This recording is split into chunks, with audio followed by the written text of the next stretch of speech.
The smell of Mark's cologne hit me before I even saw him sitting at my kitchen table, fork halfway to his mouth with my leftover lasagna.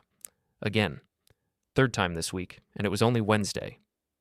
"Hey there, buddy," Mark said with that practiced smile that probably worked wonders in his sales meetings. "Hope you don't mind. Jenna invited me over for dinner." I looked at my wife, who was bustling around the kitchen like she was hosting the damn president. Her face had that glow she used to get when we were dating, back when I was the one making her light up like a Christmas tree. "Of course I don't mind," I said, setting down my work bag. "It's not like this is my house or anything." Jenna shot me a warning look. "Don't be dramatic, honey. Mark just needed someone to talk to. His divorce is really hitting him hard."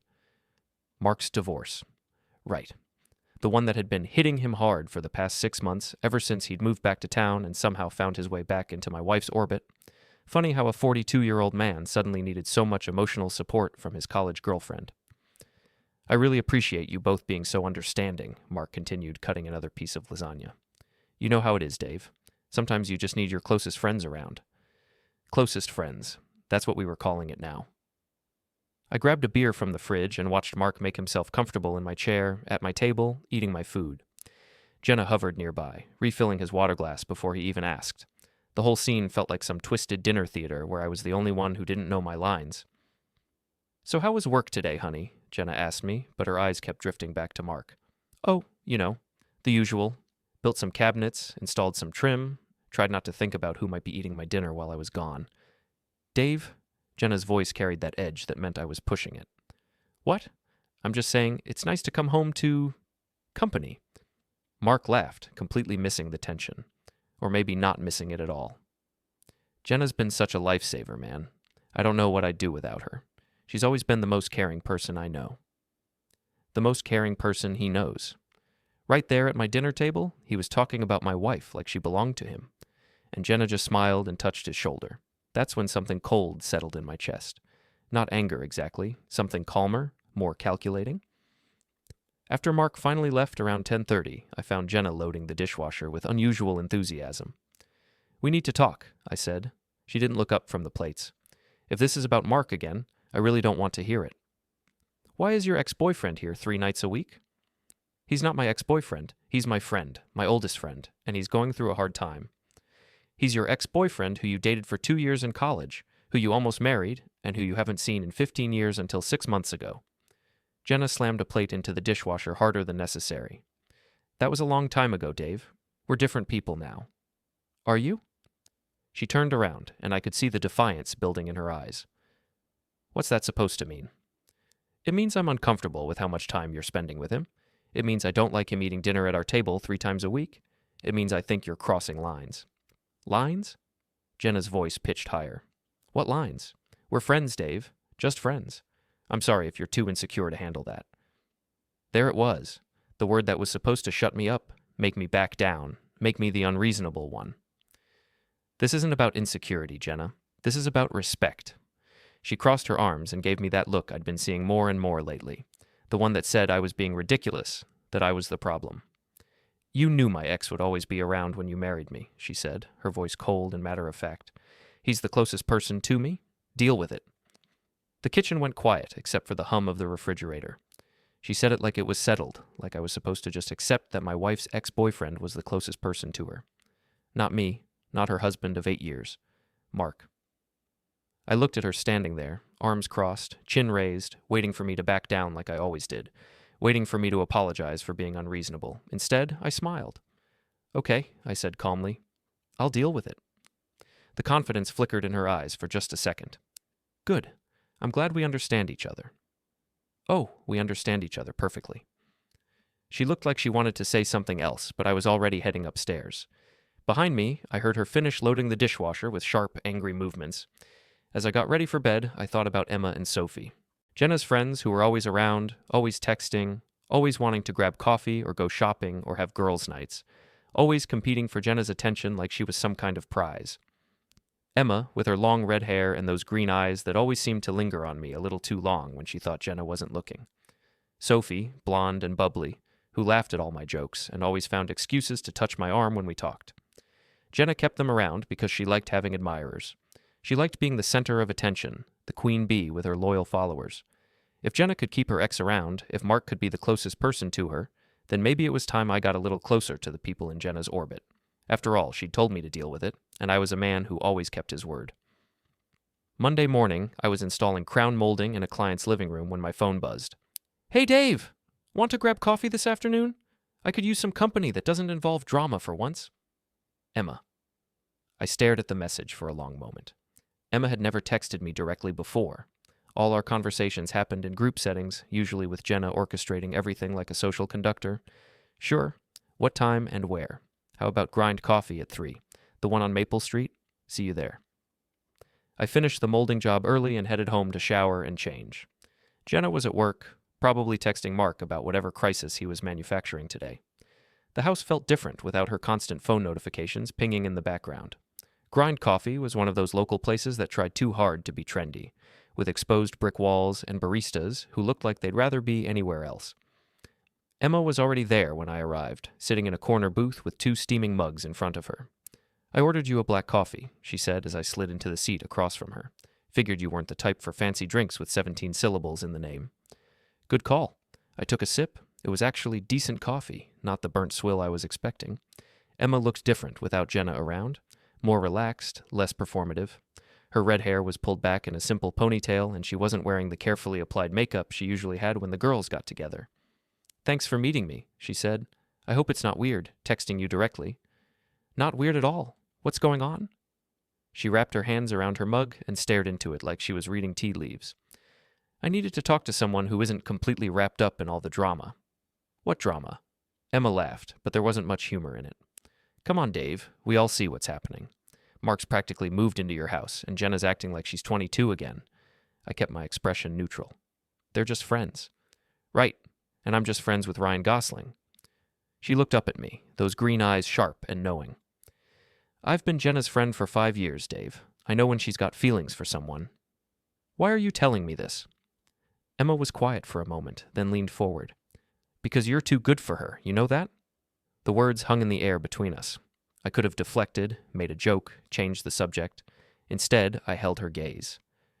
"Am I?" "Yes." Her voice was soft but certain. "You're honest, you work hard, you're funny when you're not walking on eggshells around her moods, and you're loyal to a fault, even when she doesn't deserve it." That's a pretty harsh assessment of your friend. Is it wrong? I thought about Mark sitting at my kitchen table, about Jenna's face lighting up when he walked in, about being told to deal with it, like my feelings didn't matter. "No," I said finally. "It's not wrong." Emma reached across the table and touched my hand. Her fingers were warm from the coffee mug, and she didn't pull away immediately. "I'm sorry she's putting you through this," she said. "You don't deserve it." We talked for another hour. About work, about life, about everything except Jenna and Mark. Emma was easy to talk to, genuinely interested in what I had to say. She laughed at my stories about difficult clients and shared her own frustrations with her job at the marketing firm downtown. When we finally got up to leave, she hesitated by her car. "This was nice," she said. "We should do it again sometime." "I'd like that." She smiled, and for the first time in months, I felt like someone actually saw me. Not as Jenna's husband or Mark's inconvenient obstacle, but as myself. As I drove home, my phone buzzed with a text from Sophie. "Heard you and Emma had coffee. My turn next? I promise I'm more fun than she is."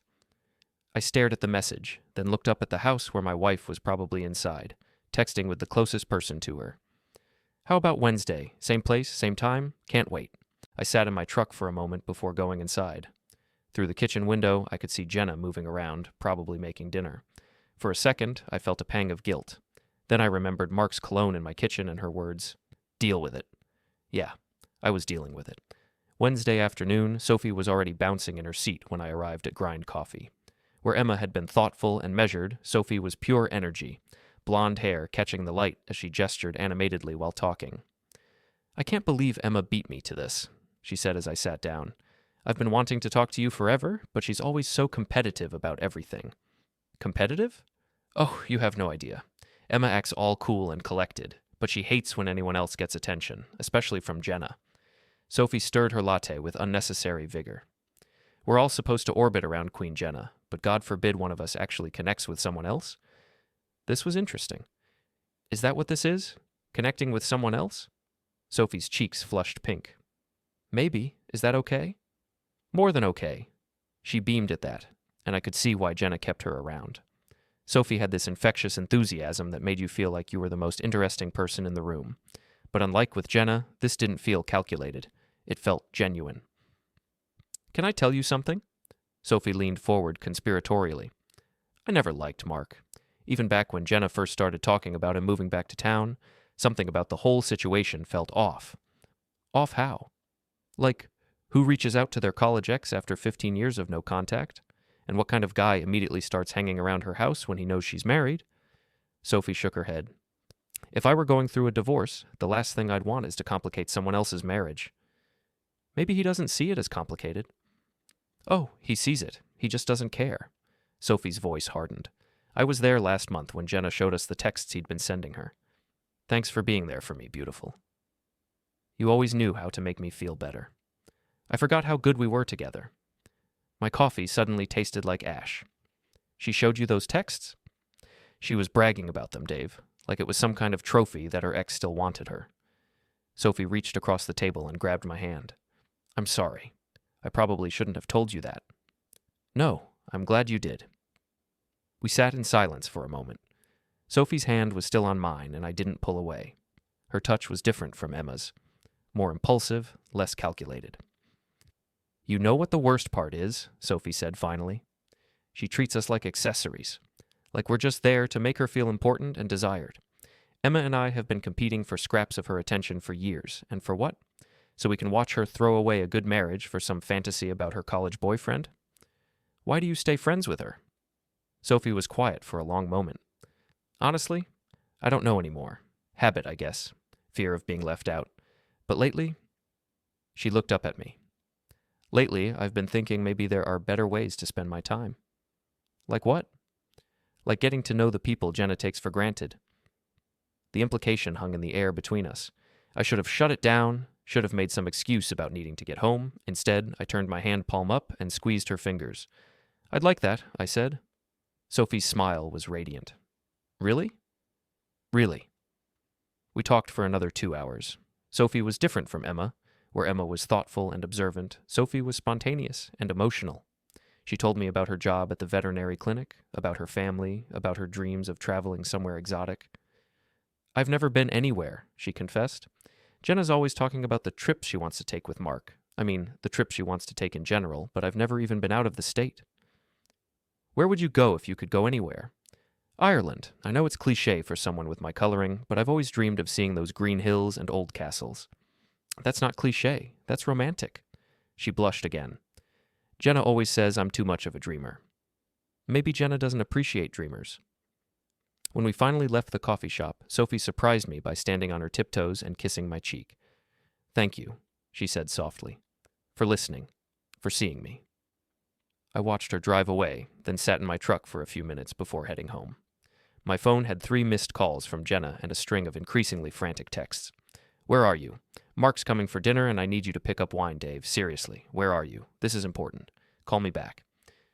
I deleted the messages without responding and drove home. Jenna was in the kitchen, phone pressed to her ear, pacing back and forth. He's here now, she said into the phone. I'll call you back later, Mark. She hung up and turned to me with barely contained irritation. Where have you been? I've been calling you for an hour. I was having coffee. With who? I hung my keys on the hook by the door and grabbed a beer from the fridge. Sophie. The color drained from Jenna's face. My Sophie? Is there another Sophie we know? Why were you having coffee with Sophie? I took a long drink of beer and looked at my wife. Really looked at her. When had she started wearing makeup every day, even when she wasn't going anywhere? When had she started doing her hair like she was expecting company? We're friends, I said simply. Like you and Mark. That's completely different. Is it? How? Jenna opened and closed her mouth like a fish gasping for air. It just is, Dave. Sophie is my friend. You can't just take my friends. I'm not taking anyone. I'm just getting to know the people in our social circle better. You said I should deal with it, remember? This is me dealing with it. She stared at me for a long moment, and I could see the wheels turning in her head. She wanted to be angry, wanted to forbid me from seeing Sophie, but she couldn't without being a complete hypocrite. Fine, she said finally. But don't make it weird. Wouldn't dream of it. That night, as Jenna got ready for bed, I sat on the couch scrolling through my phone. I had new messages from both Emma and Sophie. Emma: had such a good time today. Same time Friday? Sophie: you're amazing. Thank you for making me feel special. I looked toward the stairs where Jenna was probably texting Mark goodnight, telling him how much his friendship meant to her, how glad she was that he was in her life. I typed back to both women, looking forward to it. After all, Jenna had been very clear about the rules, deal with it, so I was. By Friday, the whole dynamic had changed. I met Emma for coffee again, and this time she was wearing a dress that brought out her eyes and perfume that smelled like vanilla and something darker. We talked about books, about movies, about the places we'd like to travel. I've always wanted to see Scotland, she said. The Highlands, the castles, all that history. Sophie wants to go to Ireland. Emma's expression flickered for just a moment. You told Sophie about our coffee dates? She asked me to coffee too, Wednesday. Oh. Emma stirred her latte thoughtfully. And you said yes. I did. How was it? I studied Emma's face, looking for jealousy or anger, but found only curiosity. It was nice. She's different than I expected. Different how? More genuine, less performative. Emma laughed. That's Sophie. What you see is what you get. It's actually kind of refreshing after years of Jenna's games. Games? Come on, Dave. You know what she's doing with Mark. The same thing she does with all of us, keeping us competing for her attention, making us feel special when she includes us, making us feel worthless when she doesn't. Emma leaned forward, and I caught another hint of that perfume. But you're not playing her games anymore, are you? No, I said. I'm not. Good. She reached across the table and traced a finger along my wrist. You deserve better than games. That evening, I came home to find Jenna in full preparation mode. She was wearing her best dress, the one she usually saved for special occasions, and had spent obvious time on her hair and makeup. You look nice, I said. Special plans tonight? Mark's taking me to dinner, that new Italian place downtown. I paused in the middle of loosening my tie. Taking you to dinner? As friends, Dave. Don't start. I didn't say anything. You didn't have to. I can see it on your face. I finished with my tie and hung it over the back of a chair. Have fun. Jenna blinked. That's it? You're not going to argue? Why would I argue? You're just having dinner with a friend, right? Right. Then have a good time? She stared at me for a moment, clearly expecting more of a fight. When it didn't come, she grabbed her purse and headed for the door. I'll probably be late, she called back. No problem. I've got plans anyway. That stopped her cold. Plans? Emma's coming over. We're going to watch a movie. The look on Jenna's face was priceless. Shock, anger, and something that might have been fear all rolled into one. Here? She's coming here? Is that a problem? No, of course not. It's just what? Nothing. Never mind. Have fun with your movie. She left, but I could tell she was rattled. Good. Emma arrived 20 minutes later with a bottle of wine and a smile that made my chest tight. Nice place, she said, looking around the living room. Very Jenna. I followed her gaze, seeing the space through her eyes. Everything was perfectly coordinated, from the throw pillows to the artwork. It looked like a magazine spread, beautiful but cold. She has strong opinions about decorating. I bet she does. Emma set the wine on the coffee table and settled onto the couch. What are we watching? What do you want to watch? Surprise me. I put on an old action movie, something with explosions and one-liners that didn't require much thought. Emma curled up on one end of the couch, wine glass in hand, looking more relaxed than I'd ever seen her. This is nice, she said during a quiet moment. Just being able to talk without Jenna interrupting every 5 minutes to make sure she's still the center of attention. Is that what she does? You've never noticed? Watch next time we're all together. She can't stand it when the focus isn't on her for more than a few minutes. She'll either change the subject back to herself or create some kind of drama to pull everyone's attention back.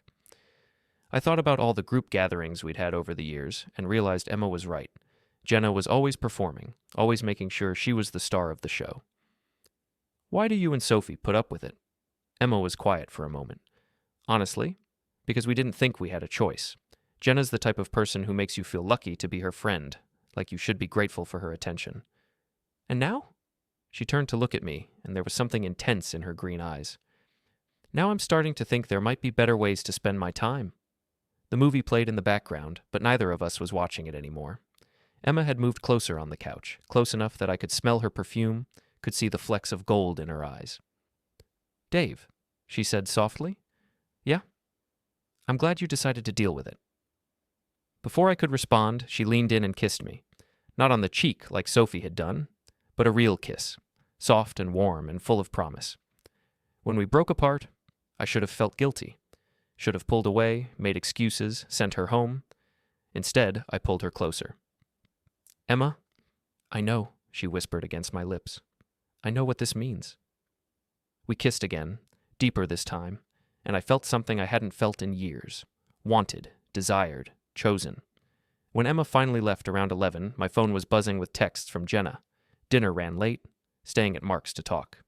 "Don't wait up. We have a lot to work through. I'll be home tomorrow. Thanks for understanding." I stared at the messages for a long moment, then deleted them without responding. My phone buzzed again, but this time it was Sophie. "How was movie night?" Emma looked very happy when she left. I looked up from my phone, confused, then walked to the front window. Sophie's car was parked across the street, and she was sitting behind the wheel, smiling and waving. I walked outside, and she rolled down her window. "What are you doing here?" "I was driving by and saw Emma's car. Thought I'd wait and see how your evening went." "You were spying on us?" Sophie laughed. "Not spying, observing. There's a difference." "Is there?" She got out of the car and walked over to me. In the porch light, her blonde hair looked almost silver. "I'm not jealous, if that's what you're thinking," she said. "Emma's my friend. If she's happy, I'm happy. And if I'm happy, then I'm even happier." She stood on her tiptoes and kissed me, just like she had outside the coffee shop. But this time, I kissed her back. And when we separated, she was grinning. "Your wife's not coming home tonight, is she?" "How did you know?" "Because Mark posted a picture on Instagram 20 minutes ago. Him and Jenna at his apartment, looking very cozy." She showed me her phone. There it was, Mark and my wife on his couch, her head on his shoulder, both of them smiling at the camera. The caption read, "Sometimes the best therapy is an old friend who knows all your stories." I stared at the photo for a long moment, waiting for the anger to hit. Instead, all I felt was a cold sense of satisfaction. "Well," I said finally, "I guess we're all dealing with it now." Sophie laughed and kissed me again. "I guess we are."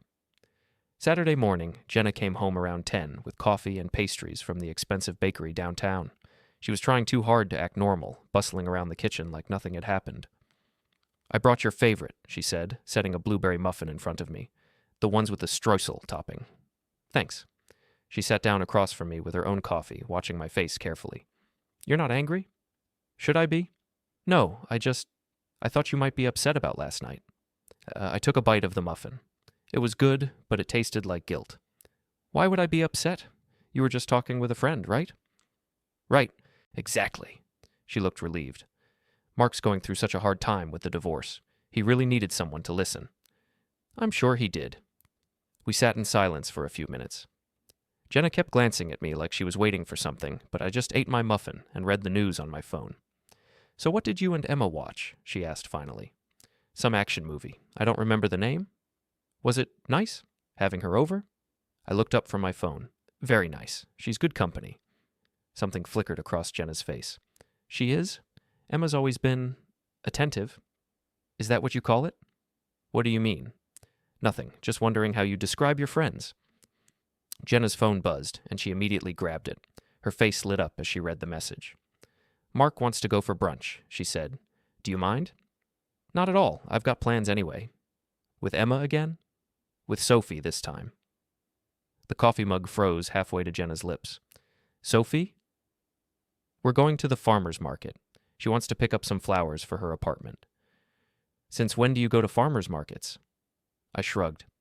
"Since Sophie asked me to. Turns out I like spending time with people who actually want me around." Jenna set down her mug with a sharp click. "What's that supposed to mean?" "Nothing. Just that it's nice to feel appreciated." She stared at me for a long moment, and I could see the wheels turning. She was starting to realize that something had shifted, but she couldn't quite put her finger on what. "Dave, what's really going on here?" "I'm dealing with it, Jenna, just like you told me to." "Dealing with what?" "The fact that your ex-boyfriend is the closest person to you, The fact that you'd rather spend your Friday nights at his apartment than at home with your husband. The fact that you post pictures with him on social media like you're a couple. Her face went pale. You saw that? Sophie showed me. Sophie was spying on me. Sophie was looking out for me. There's a difference. Jenna stood up abruptly, her chair scraping against the floor. This is ridiculous. You're making something out of nothing. Am I? Because from where I'm sitting, it looks like you're having an emotional affair with your ex while I'm supposed to just smile and pretend it's normal. It's not an affair. We're friends. Friends don't spend the night at each other's apartments, Jenna. Friends don't post couple photos on Instagram. Friends don't send texts calling each other beautiful. Her mouth fell open. How did you... Sophie told you about the texts? Sophie told me a lot of things. So did Emma. Turns out your friends have been watching this whole situation unfold, and they're not as impressed with your behavior as you think they are. Jenna's face was cycling through emotions: shock, anger, fear, and something that looked almost like panic. You can't turn my friends against me, she said, but her voice was shaky. I'm not turning anyone against anyone. I'm just getting to know them better, like you got to know Mark better. That's completely different. How? Explain to me exactly how it's different. She opened her mouth, then closed it again. We both knew there was no difference. Not really. Because Mark and I have history, she said finally. And now Emma and I have history too. So do Sophie and I. The color drained from her face completely. What kind of history? The kind where people actually listen to each other. The kind where people make each other feel special and wanted. The kind where people don't take each other for granted. Dave, you're scaring me. Good. Maybe now you know how I felt watching you fall in love with another man. I'm not in love with Mark. Aren't you? She stared at me, and for a moment I saw something raw and honest in her eyes. Fear, guilt, and underneath it all, the truth she didn't want to admit. I need to go, she said finally. Mark's waiting. Of course he is. She grabbed her purse and headed for the door, then stopped and turned back. We're not done talking about this, she said. No, I agreed. We're not. After she left, I sat in the kitchen for a few minutes, processing what had just happened. Then I called Sophie. Hey, beautiful, she answered, and I could hear the smile in her voice. Ready for that farmer's market? More than ready.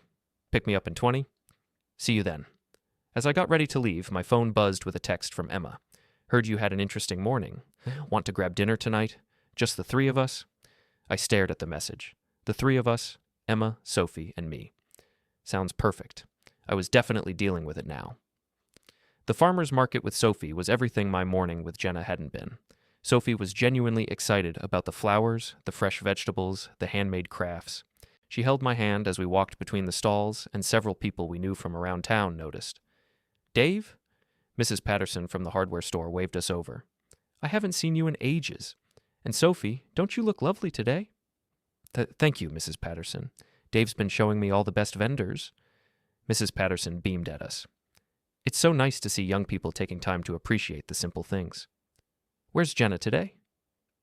She had other plans, I said simply. Well, you two have fun. And Sophie, those sunflowers will look beautiful in your apartment. As we walked away, Sophie squeezed my hand. That was nice. She seemed to approve of us. Us? Sophie stopped walking and turned to face me. Is there an us, Dave? It was a loaded question, and we both knew it. Standing there in the middle of the farmer's market, surrounded by families and couples and the normal rhythms of Saturday morning life, I realized how long it had been since I'd felt this content. I'd like there to be, I said. Her smile was radiant. Good, because I've been thinking about you a lot lately. Have you? About how different you are from what I expected. About how Jenna doesn't appreciate what she has. About how much I'd like to show you what real attention feels like. Before I could respond, she pulled me behind one of the vendor stalls and kissed me. It was bold and public and completely unlike the careful, calculated way Jenna approached everything. When we broke apart, I noticed a familiar figure across the market, Emma watching us with an unreadable expression. Emma's here, I told Sophie. Sophie turned and waved. Emma, come over here. Emma approached slowly, and I braced myself for awkwardness or jealousy. Instead, she smiled. You two look happy, she said. We are, Sophie replied, not letting go of my hand. Want to walk with us? Actually, I was hoping to talk to both of you about tonight. What about tonight? I asked. Emma looked around to make sure no one was listening. I think we need to be clear about what we're doing here. All of us. What do you mean? I mean, Jenna's going to figure out what's happening eventually, and when she does, she's going to try to turn us against each other. She's going to make Sophie think I'm trying to steal you away, and she's going to make me think Sophie is being manipulative. Sophie nodded slowly. That's exactly what she'd do. So we need to be united, Emma continued. We need to decide what we want and stick together. What do you want? I asked. Emma looked at me, then at Sophie, then back at me. I want Jenna to understand how it feels to be taken for granted. I want her to see what she's throwing away, and I want to spend time with someone who actually values my company. And you? I asked Sophie. I want the same thing, plus, she grinned mischievously. I think it would be fun to shake things up a little. That evening, the three of us had dinner at a small restaurant downtown. Nothing fancy, just good food and easy conversation. But I was acutely aware of how it looked. Me with two attractive women who were clearly competing for my attention in the most friendly way possible. Emma had dressed up for the occasion, wearing a black dress that hugged her curves and made her red hair look like fire.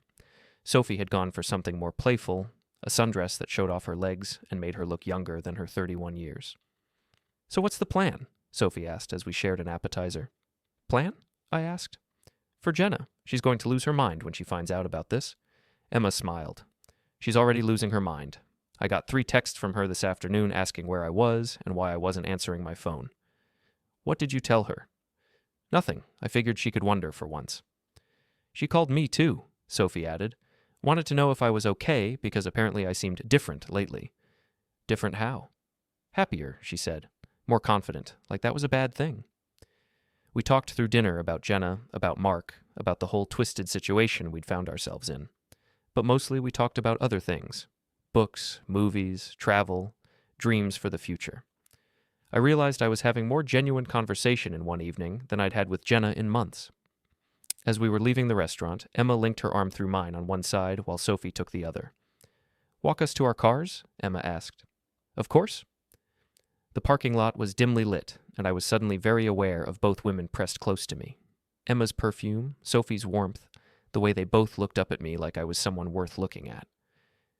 Dave, Sophie said softly, can I ask you something? Anything.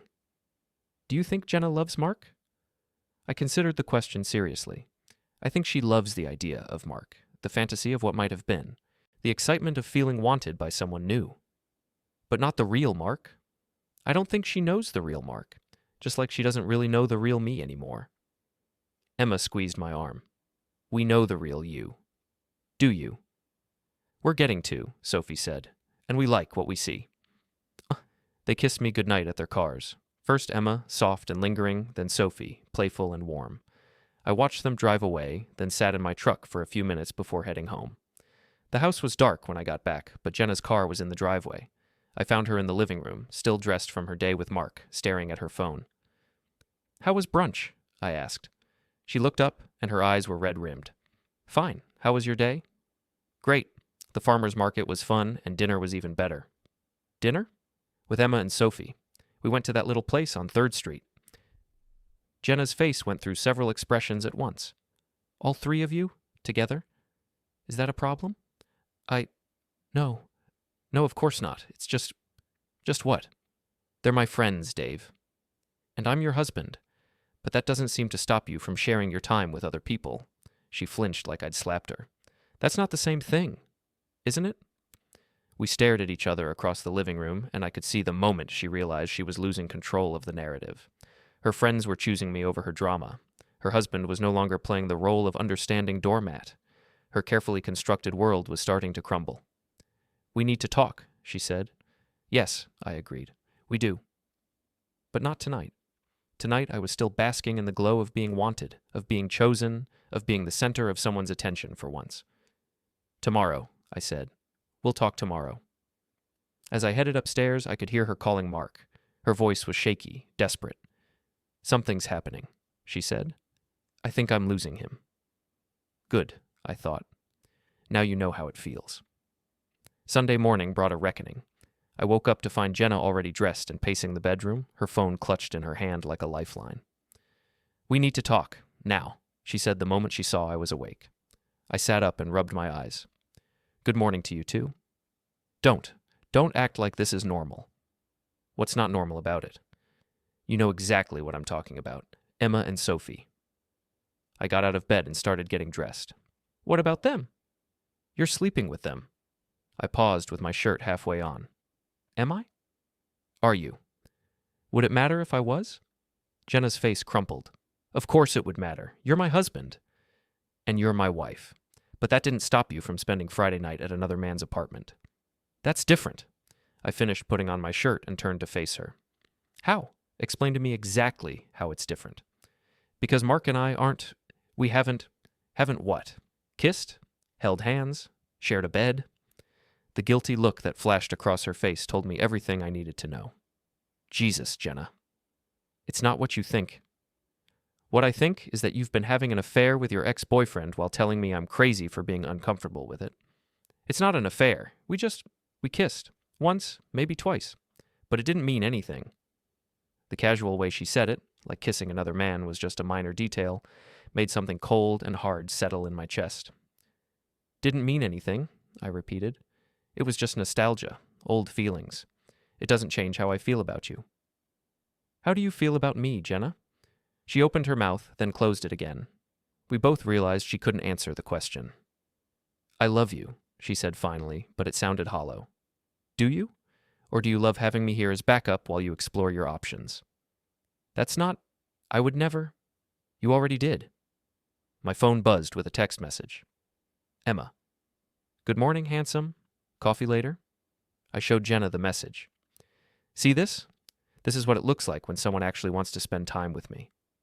She's using you to get back at me. For what? I don't know. But Emma's always been jealous of me. She's probably thrilled to have a chance to steal my husband. Maybe she's not stealing anything. Maybe I'm choosing to spend time with people who appreciate me. Jenna's phone rang, and Mark's name flashed on the screen. Without thinking, she answered it. Mark, I can't talk right now. I could hear his voice through the phone, urgent and demanding. Jenna's face went pale. What do you mean, everyone knows? Knows what? More urgent talking from Mark. Someone posted what on Facebook? She put the phone on speaker, and Mark's panicked voice filled the room. There are pictures, Jenna, of us at the restaurant Friday night at my apartment. Someone's been following us, and now it's all over social media. My ex-wife is threatening to use it in the divorce proceedings. What pictures? Us holding hands at dinner. You leaving my apartment Saturday morning. It looks like we're having an affair. Jenna shot me a guilty look. We'll figure this out. Let me call you back. She hung up and turned to me with desperate eyes. Dave, you have to help me. If these pictures get out, if people think Mark and I are what? Having an affair? It's not an affair. What would you call it? I don't know. A mistake. A moment of weakness. But it's not what it looks like. I stared at my wife. Really looked at her. Her perfectly styled hair, her expensive clothes, her makeup applied even though she wasn't going anywhere. When had she started trying so hard to impress everyone except me? You know what the funny thing is? I said. I probably would have forgiven you. If you'd come to me, been honest, told me you were confused or unhappy or whatever, I would have fought for our marriage. You still can. We can still fix this. No, we can't. Because you don't want to fix it. You want to have your cake and eat it too. You want Mark's attention and my stability. You want to feel desired by your ex and secure with your husband. That's not true. Isn't it? You told me to deal with the fact that another man was the closest person to you. You spent nights at his apartment. You kissed him. And now you're upset because I took your advice and dealt with it. Jenna was crying now, mascara running down her cheeks. I'm sorry. I'm so sorry. I made a mistake. You made a choice, multiple choices, and now you have to live with the consequences. My phone buzzed again. This time it was Sophie. Saw the Facebook drama. You okay? Want company today? I showed Jenna this message too. This is what support looks like. This is what it feels like when someone cares about your well-being more than their own drama. Please don't do this, Jenna whispered. Don't throw away 8 years of marriage for 2 women who are just using you to hurt me. I'm not throwing anything away. You already did that. I grabbed my keys and headed for the door. Where are you going? To spend time with people who actually want me around. Dave, please. I stopped at the door and turned back to her. You know what you should do? Call Mark. I'm sure he'll comfort you. After all, he's the closest person to you. The sound of her sobbing followed me out of the house. I drove to Emma's apartment, my hands shaking slightly on the steering wheel. When she opened the door, she took one look at my face and pulled me inside. What happened? I told her everything. About the Facebook pictures, about Mark's panic, about Jenna's admission that she'd kissed him. Emma listened without judgment, occasionally touching my arm or squeezing my hand. "I'm sorry," she said when I finished. "I know this is hard." "Is it wrong that I'm not more upset?" "What do you mean?" "I should be devastated, right? I should be heartbroken. But mostly I just feel relieved, like I finally have permission to stop pretending everything's okay." Emma smiled sadly. "You've been unhappy for a long time, haven't you?" "Yeah, I think I have." "So what happens now?" Before I could answer, there was a knock at the door. Emma opened it to find Sophie standing there with coffee and pastries. "Thought you might need sustenance," Sophie said, then saw my face. "Oh, honey, what happened?" We sat in Emma's living room, and I told the story again. Sophie was less diplomatic than Emma. "That witch," she said when I got to the part about Jenna admitting she'd kissed Mark. "She's been gaslighting you for months, making you think you were crazy for being suspicious." "Sophie," Emma warned. "No, I'm serious. She's been playing victim this whole time, acting like Dave was being unreasonable when she was the one sneaking around with her ex." "It's not that simple," I said. "Isn't it?" Sophie turned to face me fully. "She chose Mark over you, Dave, multiple times. She chose his feelings over yours, his company over yours, his attention over yours, and now that there are consequences, she wants to play the victim again." Emma nodded slowly. "Sophie's right.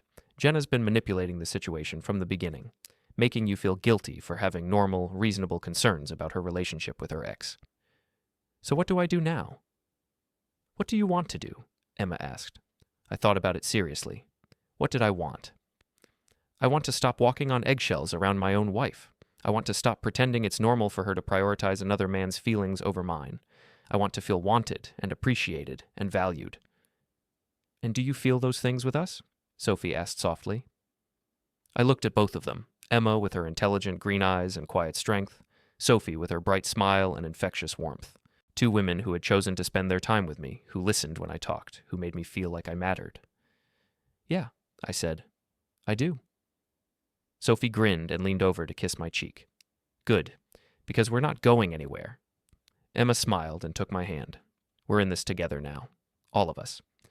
For the first time in months, I felt like I was exactly where I was supposed to be. Monday morning, I woke up in my own bed for what I suspected might be the last time. Jenna was already gone, probably at Mark's, dealing with the fallout from their social media exposure. The house felt different, lighter somehow, like a weight had been lifted. My phone had 17 missed calls from Jenna and a string of increasingly desperate text messages. "Please come home. We need to talk." And I ended things with Mark. "It's over." "Dave, please. I love you. I choose you. Don't throw away our marriage for revenge. Emma and Sophie are using you. Can't you see that?" I deleted the messages without responding and got ready for work. I had a kitchen renovation to finish, and the physical labor would help me think clearly. But I didn't make it to the job site. Halfway there, my phone rang with an unknown number. "Dave, this is Mark." I pulled over to the side of the road. "What do you want, Mark?" "I want to apologize. And to explain." "There's nothing to explain. You're sleeping with my wife." It's complicated." "It's really not?" "Look, can we meet? Just for 10 minutes. Man to man." Against my better judgment, I agreed. We met at a diner on the outskirts of town, the kind of place where truckers and construction workers grabbed coffee before dawn. Mark looked like he hadn't slept, his usually perfect hair disheveled, his expensive shirt wrinkled. "Thanks for coming," he said as I slid into the booth across from him. "You've got 10 minutes. I never meant for this to happen. When I moved back to town, I was just looking for familiar faces, you know? People who knew me before my life fell apart. And you chose my wife. She reached out to me first, on Facebook. Said she'd heard about my divorce and wanted to make sure I was okay." I felt a cold stab of betrayal.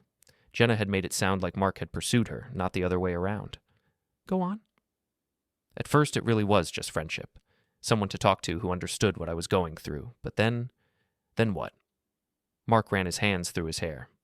"Then I remembered why I fell in love with her in college. She's still the same person, funny, smart, beautiful. And she was so understanding about everything." "She's married, Mark." "I know that. You think I don't know that? You think I wanted to fall for a married woman?" "I think you didn't care that she was married." He was quiet for a moment. "You're right. I didn't care. I was selfish and hurt, and I wanted something good in my life. And Jenna made me feel like maybe I wasn't a complete failure.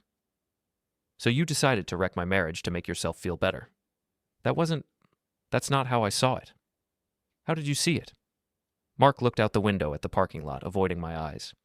I saw a woman who wasn't happy in her marriage, who felt taken for granted and unappreciated, who lit up when someone paid attention to her. The words hit harder than I expected because they weren't entirely wrong. Jenna had been unhappy, though I was only now beginning to understand why. And you thought you were doing her a favor? I thought I was giving her what she needed. What she needed was for her husband to pay more attention to her. What she needed was for us to work on our marriage together. What she needed was not to have her ex-boyfriend swooping in to play savior. Mark finally looked at me. You're right. I'm sorry. Sorry doesn't fix anything. I know. But for what it's worth, I told her it has to end. The pictures, the rumors, my ex-wife threatening to drag this through divorce court, it's too much. I can't be the reason your marriage falls apart. You're not the reason. You're just the catalyst. What do you mean? I thought about Emma and Sophie, about feeling wanted and appreciated for the first time in years, about realizing that I'd been settling for scraps of attention from my own wife. I mean, our marriage was already broken. You just made it obvious. Mark nodded slowly. So what happens now? Now you stay away from my wife. You figure out your own life without using her as an emotional crutch, and I figure out what I want my future to look like. And if that future doesn't include Jenna, then it doesn't include Jenna. I left Mark sitting in the diner and drove to Emma's office downtown. She was surprised to see me, but her face lit up when I walked into the marketing firm's sleek reception area. What are you doing here? She asked, leading me to a small conference room. I wanted to see you. Is that okay? More than okay.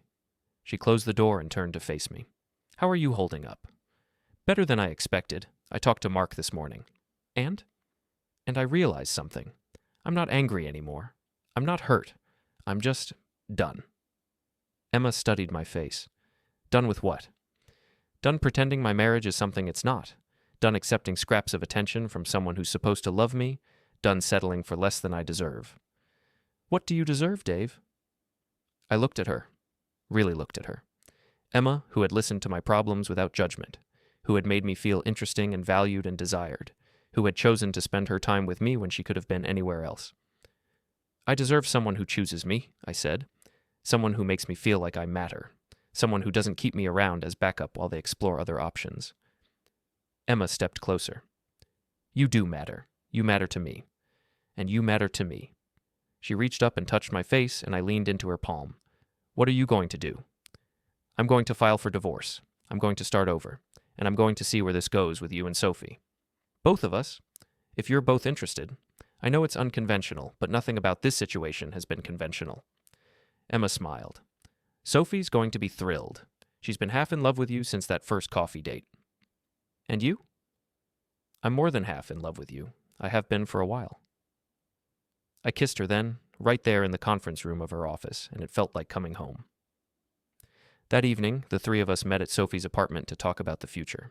Sophie had cooked dinner, nothing fancy, just pasta and salad, but it felt more intimate and welcoming than any meal I'd shared with Jenna in years. So you're really doing it? Sophie asked as we sat on her couch after dinner. You're filing for divorce? Tomorrow morning. I already called a lawyer. How do you feel about it? I considered the question. Relieved, scared, excited, like I'm finally taking control of my own life. Emma curled up next to me on one side while Sophie took the other. What about us? How do you see this working? Honestly, I have no idea. I just know that I'm happier with both of you than I've been in years. You make me feel like the best version of myself. You do the same for us, Sophie said softly. You see us as individuals, not as competition for your attention. Unlike Jenna, Emma added. We're not going to talk about Jenna anymore, I said firmly. This isn't about her. This is about us, about what we want to build together. Sophie grinned. I like the sound of that. What do we want to build? Something real, something honest, something where everyone feels valued and appreciated. Something where we don't have to compete for scraps of affection, Emma said. Something where we choose each other every day, Sophie added. I looked at both of them, these two amazing women who had somehow seen something in me worth fighting for, who had chosen me when they could have chosen anyone. Yeah, I said, exactly that. We talked late into the night about practical things, how we'd handle the divorce, where we'd live, how we'd navigate the inevitable gossip and judgment from people who didn't understand our arrangement. But mostly we talked about dreams and possibilities and the future we wanted to create together. When I finally went home around midnight, I found Jenna waiting in the living room. She looked terrible, red-eyed, exhausted, desperate. "We need to talk," she said. "No, we don't. I'm filing for divorce tomorrow morning." "Dave, please. I made a mistake, a huge mistake, but we can fix this." "There's nothing to fix, Jenna. We're broken. We have been for a long time. Because of Emma and Sophie. Because they convinced you to throw away our marriage for revenge? Because you chose someone else over me. Because you made me feel like an inconvenience in my own life. Because you told me to deal with the fact that another man was more important to you than your husband. I was confused. I was going through something. And instead of talking to me about it, instead of working on our marriage, you ran to your ex-boyfriend. You made your choice, Jenna. Now I'm making mine." She started crying again, but this time I felt nothing. No guilt, no urge to comfort her, no desire to fix things. "I choose Emma and Sophie," I said quietly. "I choose people who value me, who appreciate me, who make me feel like I matter. I choose happiness." "They're using you?" "No, Jenna. They're choosing me. There's a difference."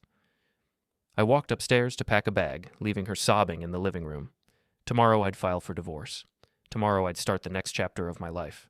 Tonight, I was finally free. Epilogue. 6 months later. The lake house was perfect for a Saturday morning in early fall. Emma had found it online, a rental property about an hour out of town, all windows and natural light, surrounded by trees that were just starting to turn gold and red. I stood on the deck with my coffee, watching Sophie chase Emma around the yard like they were kids instead of successful professional women in their 30s. Their laughter carried across the water, and I felt that familiar warmth in my chest that still surprised me sometimes. 6 months ago, I'd been a man walking on eggshells in his own home, accepting scraps of attention from a wife who'd already checked out of our marriage. Now I was living in a renovated downtown loft with 2 women who competed to see who could make me feel more loved and appreciated. The divorce had been finalized 3 weeks ago. Jenna had fought it at first, trying to claim that I'd abandoned our marriage for an affair. But the timeline didn't support her story, and her own relationship with Mark had been too public, too documented on social media for her to play victim convincingly. Mark had left town after his ex-wife used their affair in her divorce proceedings, costing him a significant portion of his assets and his job. Last I'd heard, he was living with his parents in another state, trying to rebuild his life. Jenna had moved into a small apartment across town and was seeing a therapist, according to mutual friends. I hoped she'd find happiness eventually, but it wasn't my responsibility anymore. "Dave," Sophie called from the yard. "Come settle an argument."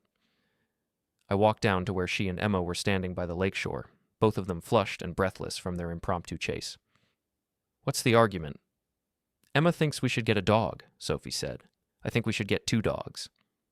"2 dogs?" I laughed. "Our apartment isn't big enough for 2 dogs." "That's what I told her," Emma said.